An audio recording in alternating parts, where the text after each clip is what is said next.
Hello again. So this, ladies and gentlemen, is the one that was given to me with this tag. I will put a picture so you know which one I'm talking about. Her blooms just fell. I just cut off the little tips from the spikes because they were spent, and now it's time for a repot. I don't think it's going to take that long because she was kind of loosey-goosey in her pot. So that's another reason I said, let me get her out. So,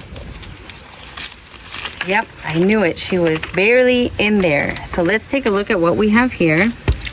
So here, this media is not that great. See how it's starting to have the consistency of dirt. It's falling apart. Okay, some of the pieces of bark are fine, but some are not. So what I'm gonna do is I'm gonna tickle these roots. I am going to wet her a little bit and see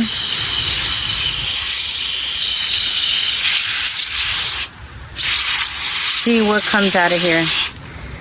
So yeah, sometimes these are easier than other times. This is one of those times that I'm kind of nervous about it. This is a pretty special plant.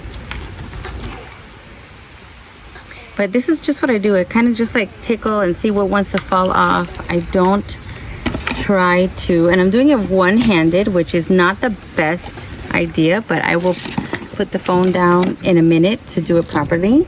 But I did want to show you because a lot of people were asking about the repotting and all that. And I did want to show you, oh, see?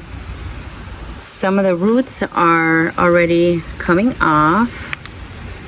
And if they come off like this with your finger, then, yeesh, that's not good. Let me wet this and see what is going on. Sometimes Cattleyas like this will drop a lot of roots.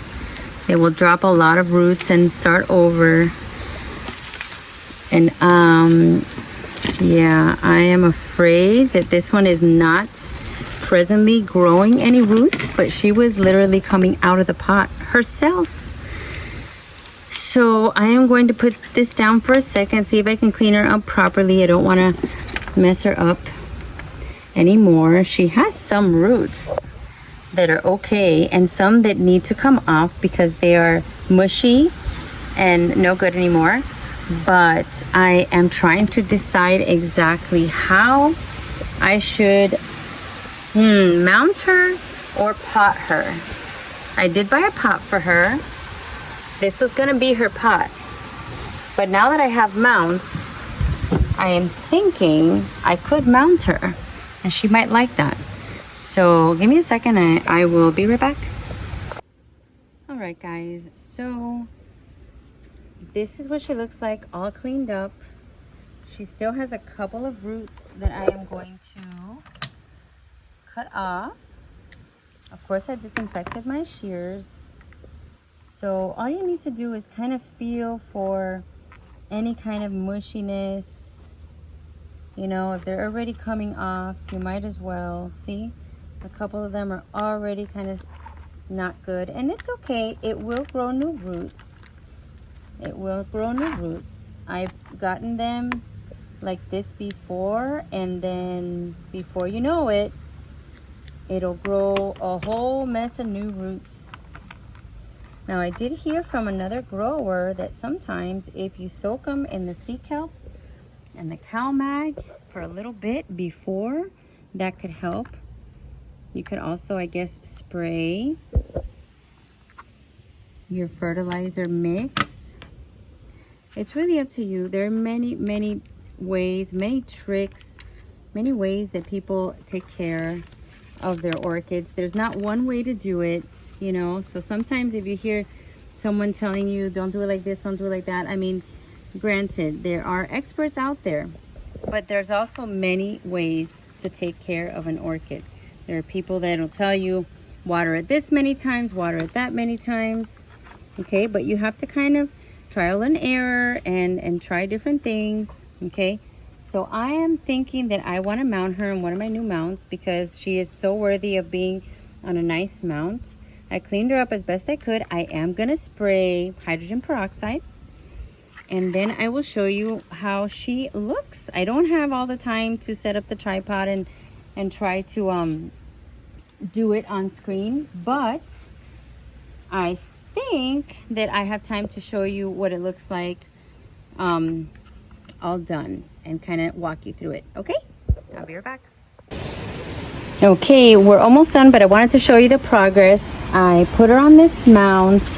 I put her with a zip tie. There's also a wire going through here, and I have this clear, and it has some flexibility wire that's gonna go, well, it's plastic that's gonna go around and around, holding all the moss, okay, that will keep the moisture in these roots that really need it. So that's all I'm gonna do. I'm gonna keep wrapping this around and around till I feel this cheese secure, and then I'm gonna, it has a little hook. It came with a little hook already, so I might change it or I might leave it, but that's as easy as it gets, guys. I found the perfect size, and I'm gonna keep wrapping, and I'll be right back. That's it. I am done. That's it. She is secure. Now I might, just for the time being, put a little bit of the plant Velcro here, maybe just to hold those pseudobulbs a little bit more, you know, close together. And that's it. She is moist. She has her moss. She has this. Maybe I could have gone a little tighter. I'll just stick more moss in. But that's it. That's as easy as it gets. And the mounts do very well. Look at this. I just mounted her. Look at those new roots. So mounts for me in my area do very well. I hope you guys try mounting. Mount on cork and have fun. Have a great day. I'll see you guys next time. Bye.